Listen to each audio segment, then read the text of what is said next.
여러분 안녕하십니까? 땅의 역사 박종훈입니다. 오늘은 신문으로 치면 270회째입니다. 제목은 지난주에 이어서 두 번째 시간입니다. 황금의 나라 조선. 두 번째 시간 테일러 부부와 그리고 직산금광이라는 제목으로 이 구한말에서 일제 식민지 시간에 벌어졌던 금광에 얽힌 이야기를 들려드리겠습니다. 오늘의 제목은 이방인의 엘도라도에서 조선 광부는 독립만세를 외쳤다 라는 제목입니다. 약간 민족주의적인 것도 있긴 하지만 사실 그렇진 않습니다. 자, 시작할까요? 지난 줄거리 먼저 말씀드리겠습니다. 1896년 4월에 아관현 파천 중이던 고종이 미국인 호러스 알렌을 통해서 미국 기업에게 운상금 채굴권을 넘겼습니다. 그 이래로 조선 땅에 400년 동안 묻혀있던 금은 부하가 서구 열강으로 넘어갔습니다. 고종 정부 최종적으로 받은 금액, 그 운산 금강을 넘기고 받은 금액은 12,500달러였고, 그리고 그 이후 400년 동안 미국 기업이 운산 금강에서 가져간 수익은 그 1000배가 넘는 1,500만 달러였습니다. 1908년 운산 금강에서 일하던 금광 기술자 조지 타일러가 죽었습니다. 그리고 그 아들, 함께 일하던 맏아들 엘버트 테일러가 자기 금광을 개발하기 위해서 남쪽 충청도 직산으로 향합니다. 여기까지가 지난번에 말씀드린 이야기입니다. 그 뒤를 이은 알버트의 이야기입니다. 1916년 연극 공연을 위해서 일본 요코하마에 도착했던 영국 여배우가 있습니다. 그때 이름은 힐다 빅스였습니다. 근데 이 여자가 어느 날 수영에 자신이 있다고 비바람이 치던 날 호목고 바다에 뛰어들었다가 죽을 뻔했습니다. 그때 살려준 사람이 엘버트 테일러라는 사람이었습니다. 힐다 빅스의 예명은 메리 린리였습니다. 근데 이 린리를 보고 단번에 호감을 가진 거예요. 두 사람 서로 스파크가 딱 일었습니다. 그래서 엘버트가 며칠 있다가 저녁을 같이 먹는데 그때 호박 목걸이 하나를 선물을 합니다. 그리고 자기는 사업장인 조선으로 돌아가죠. 그리고 이 영국 여배우 메리는 자기가 그때 일하고 있는 극단이 있는 인도로 돌아갑니다. 그렇게 만나면 며칠 그냥 짧았고 순식간에 끝나버립니다. 근데 10달이 지난 1917년에 느닷없이 엘버트가 인도 캘커타로 찾아온 거예요. 편지 몇 번 주고받은 것밖에 없었는데 찾아와가지고는 청혼을 하는 겁니다.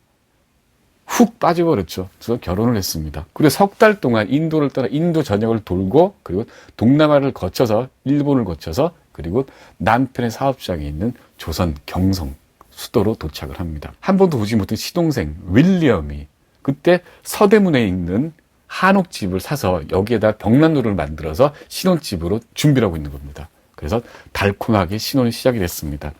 그때 엘버트가 이렇게 말을 하죠. 이때가 7년 동안은 고난의 연속이었으나 앞으로 우리는 7년 동안 대운만 남았노라고. 금강업자들이 하는 말입니다. 1896년에 운산 금광이 미국에 넘어가니까 조선과 수교했던 모든 나라들이 미국과 동일한 조건으로 자기네들에게도 금광과 은광을 양료해달라고 청원을 합니다.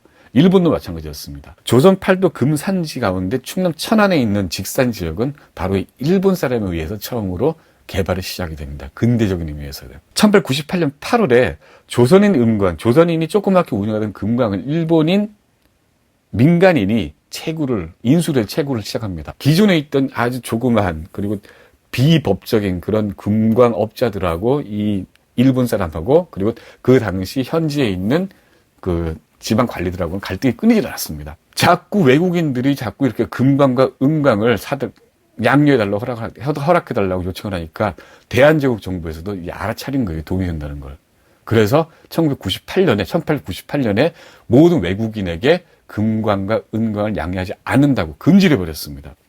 당연히 큰 갈등이 벌어지죠. 그래서 결국에는 1900년 8월 16일에 대한제국 국내부와 일본 금융계의 거물인 시부자와 H, 지금 일본 지폐 그림이 있는 그런 사람입니다. 과 그 직산금광 채굴권 양료 계약을 맺습니다.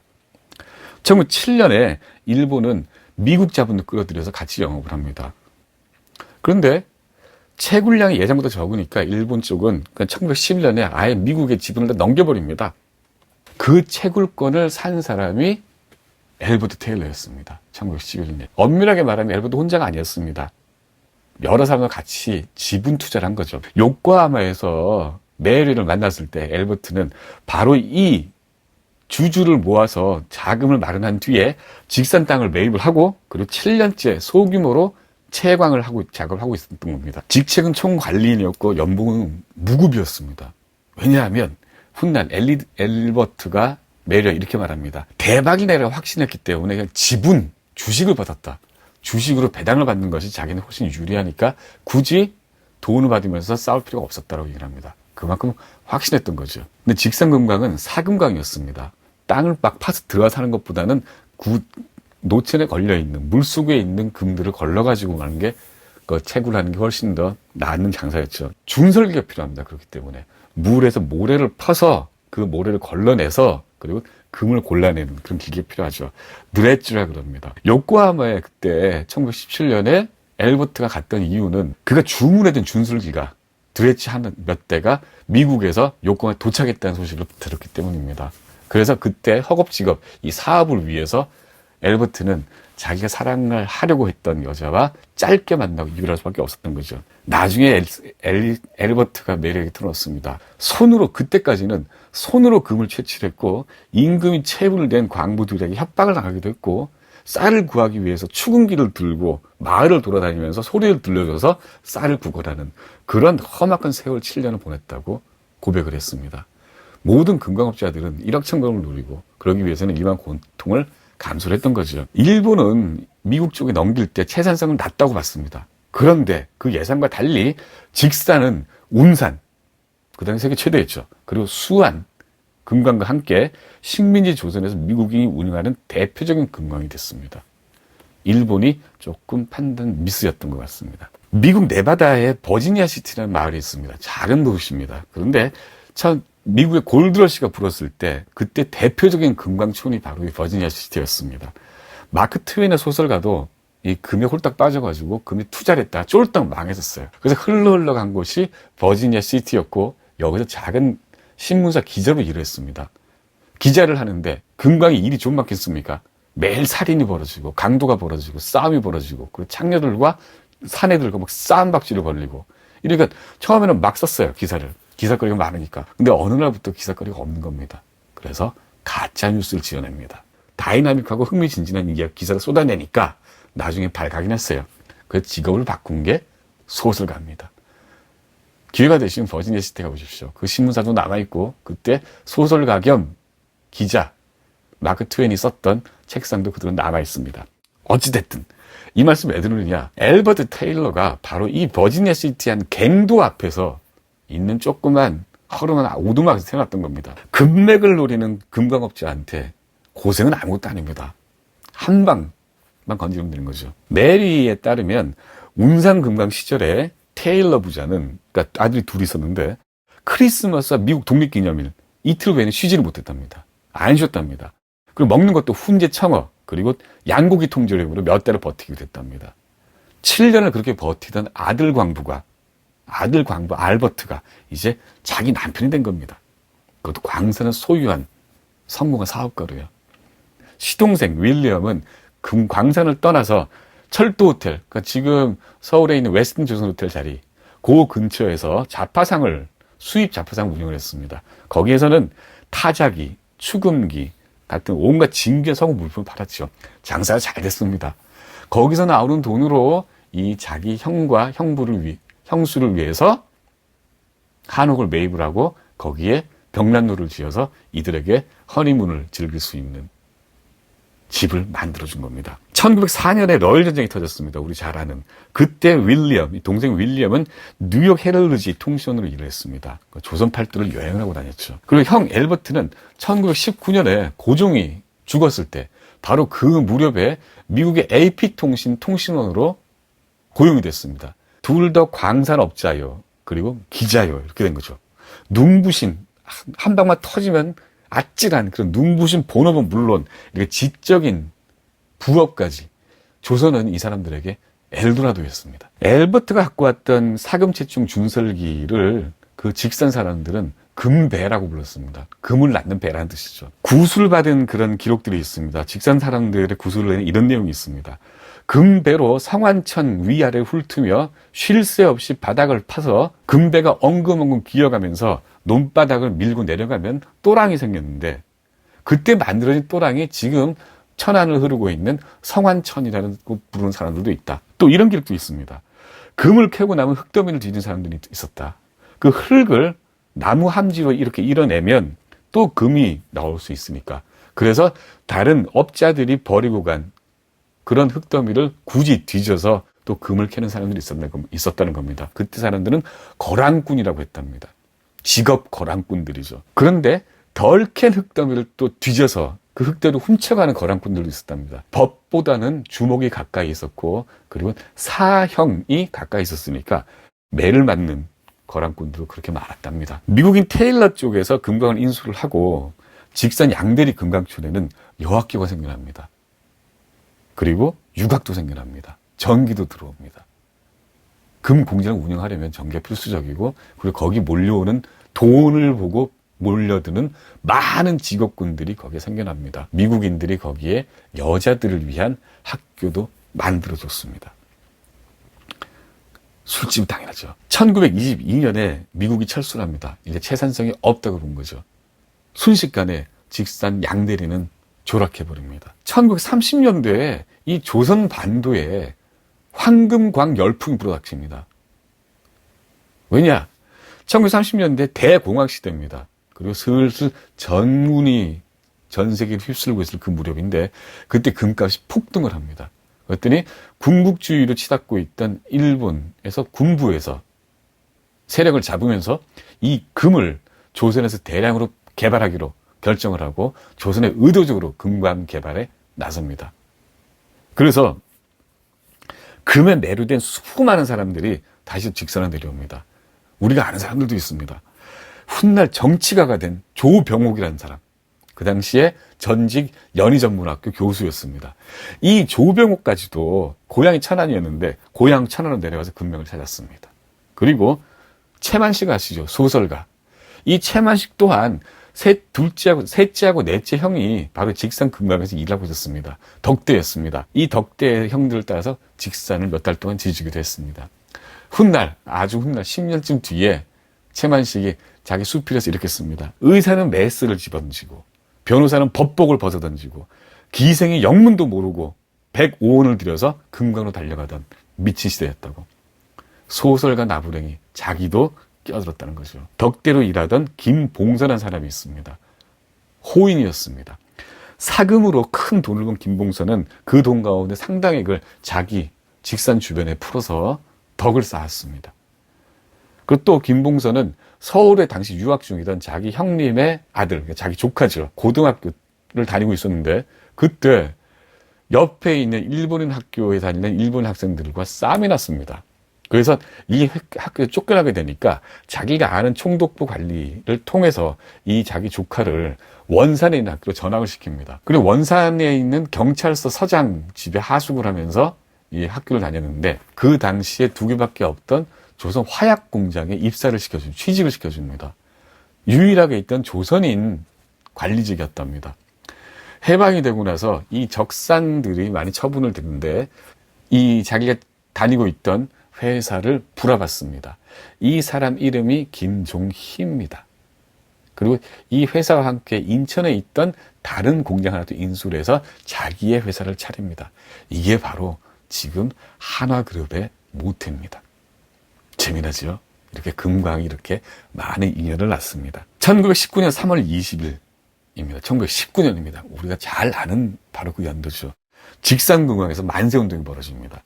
금광 광부 안시복이라는 사람이 미국인이 만든 광명여학교 교사들과 그 학생들과 광부 70여 명을 지휘해서 양대리 시장터에서 만세를 부릅니다. 그리고 28일에는 바로 광부 200몇 명이 넘는 광부들이 바로 직산금광 갱도 앞에서 태극기를 들고 만세를 부르고 뛰쳐나옵니다. 직산금광 만세 사건입니다. 조선 팔도를 뒤흔든 김인현 만세운동의 일환이었죠. 이들이 만세운동을 벌이기 약 한 달 전,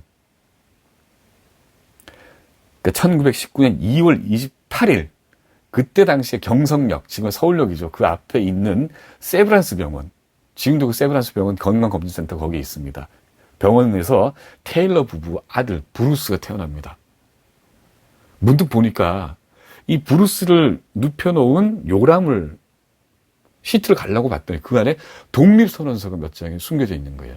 그러니까 세브란스 병원의 간호사들과 그리고 직원들과 의료진들이 몰래 세브란스 병원 안에 어딘가에서 이 독립선언서를 인쇄를 했던 겁니다. 그게 알 수 없는 이유로 바로 이 요람 안에 숨겨져 있던 거죠. 엘버트가 누굽니까? 금광업자인 동시에 AP통신의 기자였습니다. 즉각 그거를 양말에 숨겨서 자기 동생 윌리엄, 누굽니까? 러일전쟁 종군기자였습니다. 팔도를 헤매고 다녔던 종군기자였죠.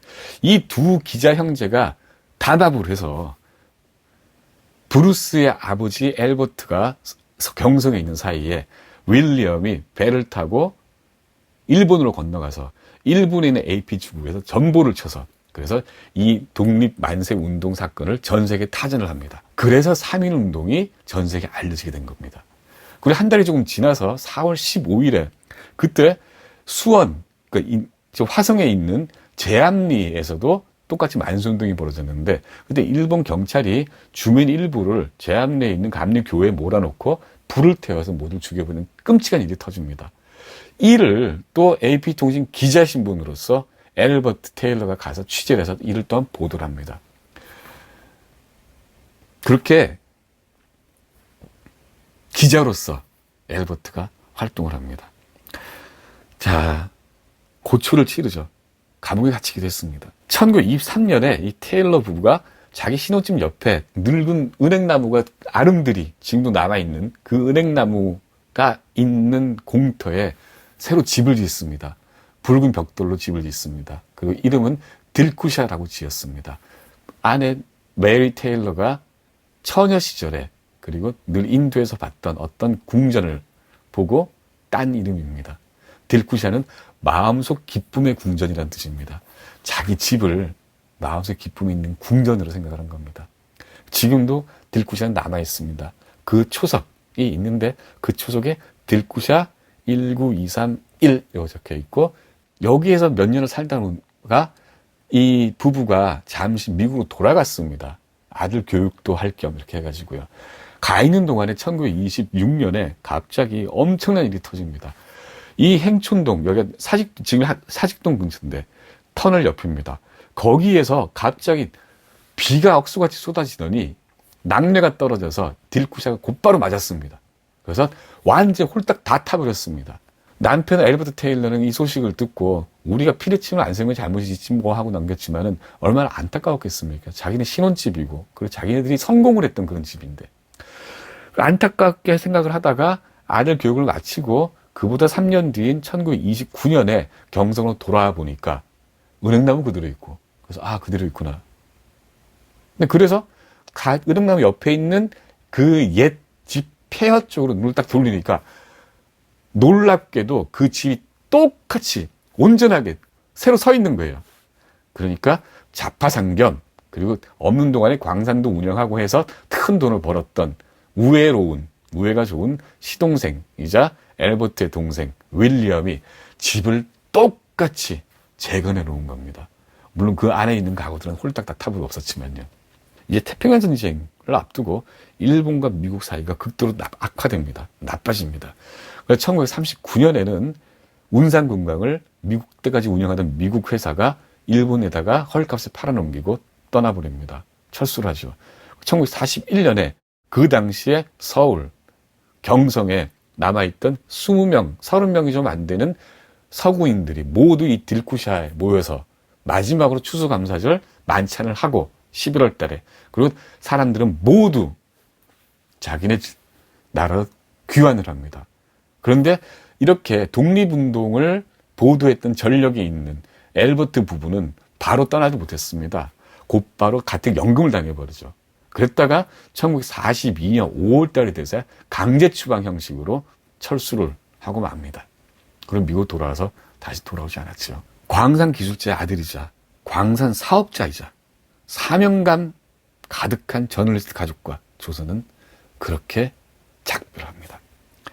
엘버트가 주주들과 공동으로 설립한 회사 이름은 직산광업회사였습니다. 직산 마이닝 컴퍼니였습니다.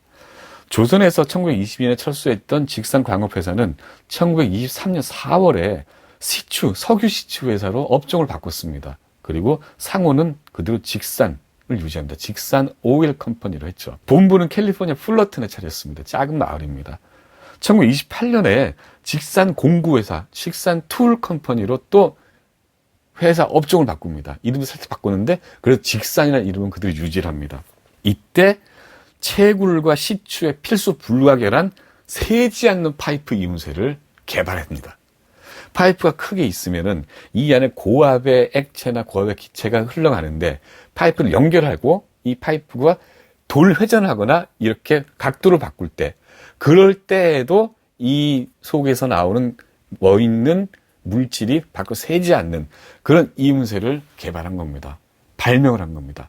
이거를 스위블 조인트라 그러는데 이 스위블 조인트를 특허를 내고 상표 등록을 할 때도 직산이라는 브랜드를 로고를 그대로 유지했습니다.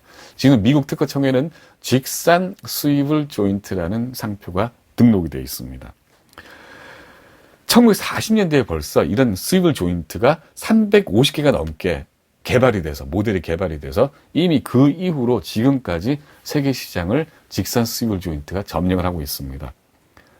1942년에 직산 공구회사 이 툴 컴퍼니는 새 주인에게 인수되고 그리고 직산 회사로 개명이 됩니다. 직산 컴퍼니로. 그리고 직산 컴퍼니는 나중에 몇 차례 주인을 거쳐서 지금은 프랑스 회사와 미국 회사가 공동으로 합작해서 만든 테크닛 FMC라는 회사에 흡수되어 있습니다.